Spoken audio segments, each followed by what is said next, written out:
Welcome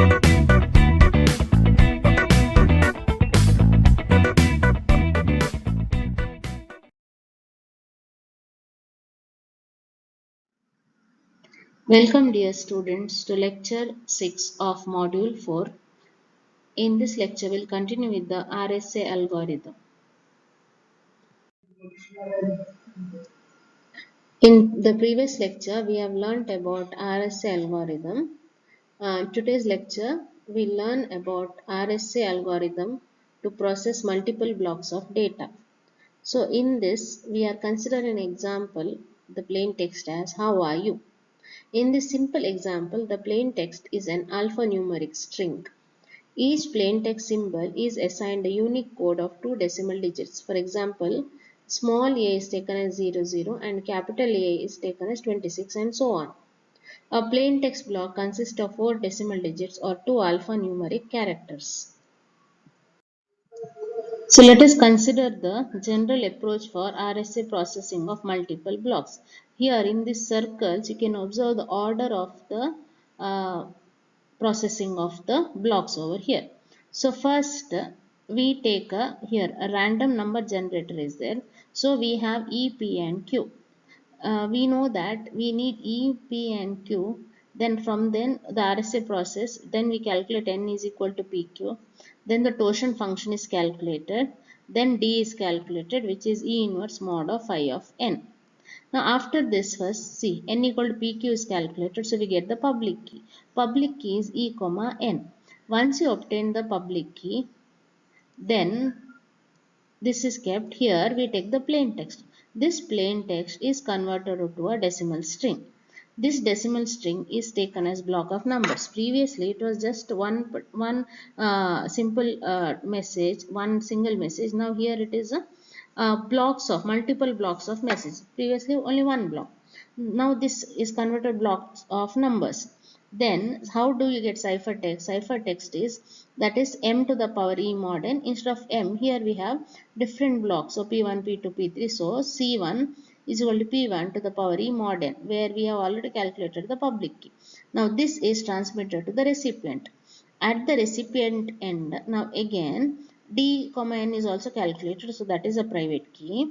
So the recipient, what the recipient will do, the recipient will recover the text by using the formula C1 to the power D mod N, and the receiver will get the message what the sender was supposed to send to the receiver. This is the general approach. Now let us consider an example over here. See here the message is how are you. So here the spaces are also considered and its equivalent decimal value is written. H is taken as 33, O is small o is taken as 14, W is taken as 22 and space is taken as 62. Small a is 00, R is 17, E is 4, again space is 62, Y is 24, O is 14, U is 20 and question mark is 66. Now this is the plain text. Now this plain text is divided into 4, that is a pairs of numbers here. 2 letters are taken together. So 33 and 14 are taken together, P2. So we have P1, P2, P3, P4, P5 and P6 blocks. Then we have to do the conversion, that is we have to do the encryption. For the encryption process we need the public key. So how is the public key generation done? Here a random number generator is there. So this random number generator takes values P and Q. These two are prime numbers and E is selected as 11. After this, so we know the public key, that is E equal 11 and N is calculated by doing P into Q. Now this is taken here and ciphertext is calculated. So first block of data is considered, that is 3314 to the power E is 11 mod 11,023. So this calculation is done and we get 10,260. Similarly, for all the blocks P1 to P6, we get C1, C2, C3, C4, C5, C6. These many blocks of ciphertext are calculated. Then this is transmitted. Now at the receiver end, the decryption process has to be done. So how to do the decryption process? For the decryption process, we need the private key. So private key n is there. So D is calculated using the formula E inverse mod of phi of n. So using that we get D as 5891. So using this again the plain text is calculated using the formula C to the power D mod of n. So from this C1 to C6 we get the processing here is done and P1 to P6 blocks of data are calculated and it is received at this end. So see here this is a plain text and you can compare the plain text over here which is got at the receiver end. So this is how the processing of multiple blocks are done using RSA algorithm. Before the application of the public key crypto system, each participant must generate a pair of keys. Now this involves the following task. 1 is determining two prime numbers P and Q. 2. Selecting either E or D and calculating the other. Firstly, we need to consider the selection of P and Q because the value of n equal to PQ will be known to any potential advisory.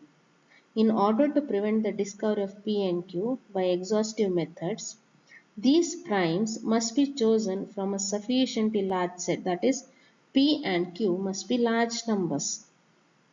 On the other hand, the method used for finding large primes must be reasonably efficient. At present, there are no useful techniques that yield arbitrarily large primes, so some other means of tackling the problem is needed. The procedure that is generally used is to pick at random an odd number of the desired order of magnitude and test whether that number is prime. If not, pick successive random numbers until one is found that is prime. So we have seen different methods. Now we have already learned the Miller-Rabin algorithm to test for primality. So that method can be used to find whether a given number is prime or not. So let us see the procedure for picking of a prime number. So first step is pick an odd integer n at random. Example using a pseudo-random number generator. 2. Pick an integer a less than n at random. 3.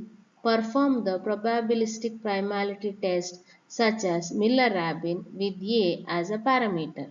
If n fails the test, reject the value n and go to step 1. Fourth step, if n has passed a sufficient number of tests, accept n. Otherwise, go to step 2 and we have to repeat the procedure again.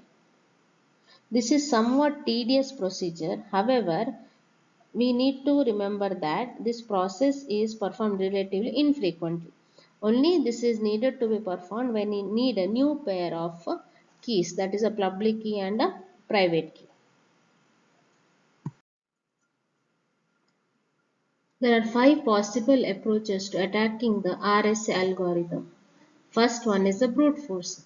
What is brute force? It involves trying all the possible private keys. Next is the mathematical attacks. There are several approaches, all equivalent in effort to factoring the product of two primes. Next is timing attacks. These depend on the running time of the decryption algorithm. Fourth one is hardware fault based attack. This involves inducing hardware faults in the processor that is generating digital signatures. Last one is the chosen ciphertext attacks. This type of attack exploits properties of the RSA algorithm. So how to avoid this or how to prevent brute force attack? For this, what we can do is we can use a large key space. That is, larger number of bits in D, the better. But here, because of the calculations involved, both in key generation and in encryption or decryption, and which are complex, the larger the size of the key, the slower the system will run. So let us learn about the mathematical attack, that is a factoring problem. So there are three approaches here. First one is factor n into its two prime factors. This enables calculation of phi of n, which is p minus 1 into q minus 1, which in turn enables determination of d, which is congruent to E inverse mod phi of n. Second is determine phi of n directly without first determining p and q. Again, this enables determination of d, which is congruent to E inverse mod phi of n. Third one is determine d directly without first determining phi of n. So most discussion of the cryptanalysis of RSA have focused on the task of factoring n into its prime factors. Determining phi of n given n is equivalent to factoring n. With presently known algorithms, determining d given e and n appears to be at least as time consuming as a factoring problem. Hence, we can use factoring performance as a benchmark against which to evaluate the security of RSA. For a large n with large prime factors, factoring is a hard problem, but it is not as hard as it used to be. The threat to large key size is twofold: continuing increase in computing power and the continuing refinement of factoring algorithms. We have seen the move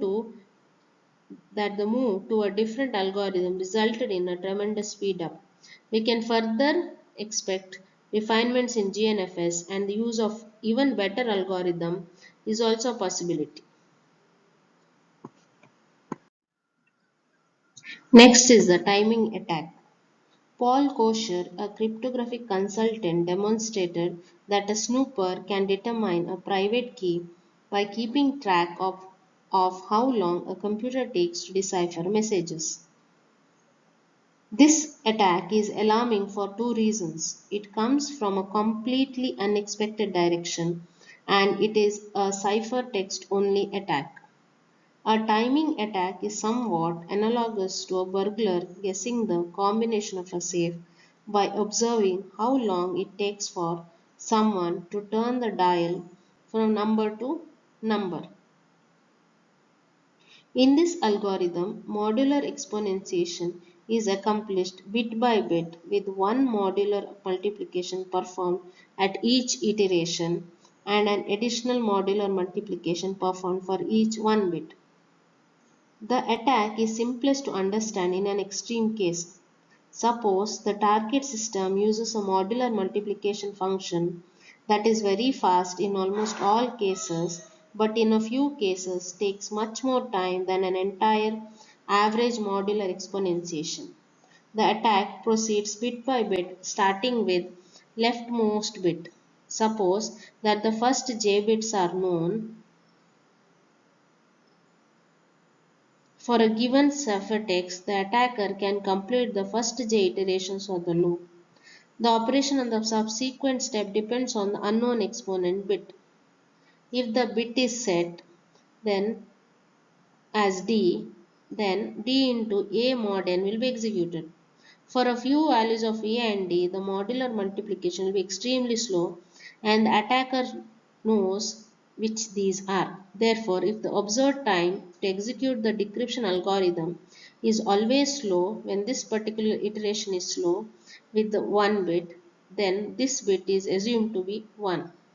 If a number of observed execution times to the entire algorithm are fast, then this bit is assumed to be 0. In practice, modular exponentiation implementations do not have such extreme timing variations, in which the execution time of single iteration can exceed the mean execution time of the entire algorithm. Nevertheless, there is enough variation to make this attack practical. Although the timing attack is a serious threat, there are simple countermeasures that can be used, including the following. The first one is constant exponentiation time. Ensure that all exponentiations take the same amount of time before returning a result. This is a simple fix but does degrade performance. Next is random delay. Better performance could be achieved by adding a random delay to the exponentiation algorithm to confuse the timing attack. Kosher points out that if defenders don't add enough noise, attackers could still succeed by collecting additional measurements to compensate for the random delays. The last one is binding. Multiply the ciphertext by a random number before performing exponentiation. This process prevents the attacker from knowing what ciphertext bits are being processed inside the computer and therefore prevents the bit by bit analysis essential to the timing attack. The next is the fault-based attack. The approach is an attack on a processor that is generating RSA digital signatures. The attack induces faults in the signature computations by reducing the power to the processor. The faults cause the software to produce invalid signatures, which can then be analyzed by the attacker to recover the private key. Now, the attack algorithm involves inducing single bit errors and observing the results. This attack, while worthy of consideration, does not appear to be a serious threat to RSA as it requires that the attacker have physical access to the target machine and that the attacker is able to directly control the input power to the processor. Controlling the input power would for most hardware require more than simply controlling the AC power but would also involve the power supply control hardware on the chip. Next is the chosen ciphertext attack and optimal asymmetric encryption padding. The basic RSA algorithm is vulnerable to chosen ciphertext attack or CCA. CCA is defined as an attack in which the adversary chooses a number of ciphertexts and is then given the corresponding plaintext decrypted with the target's private key. Thus, the adversary could select a plaintext, encrypt it with the target's public key, and then be able to get the plaintext back by having it decrypted with the private key. Clearly, this provides the adversary with no new information.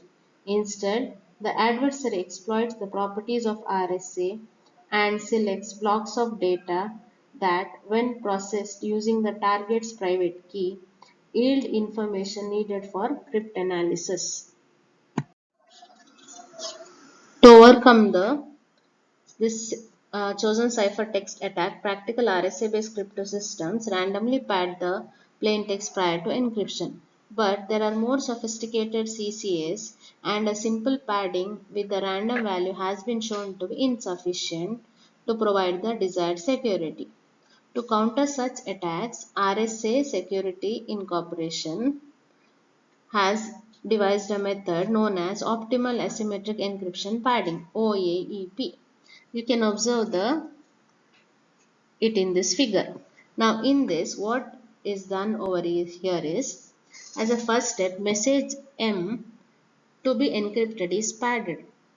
A set of optional parameter P is passed through a hash function H. The output is then padded with zeros to get the desired length in the overall data block. Next, a random seed is generated and it is passed through another hash function called the mask generating function MGF. The resulting hash value is bit by bit XORed with the data block to produce a masked data block. The masked data block is in turn again passed to a mask generating function, and this is XORed with the seed function over here, and we get the masked seed. Then we get the encoded message. Then this encoded message is then encrypted using the RSA. In this way we can provide security against the CCA attack.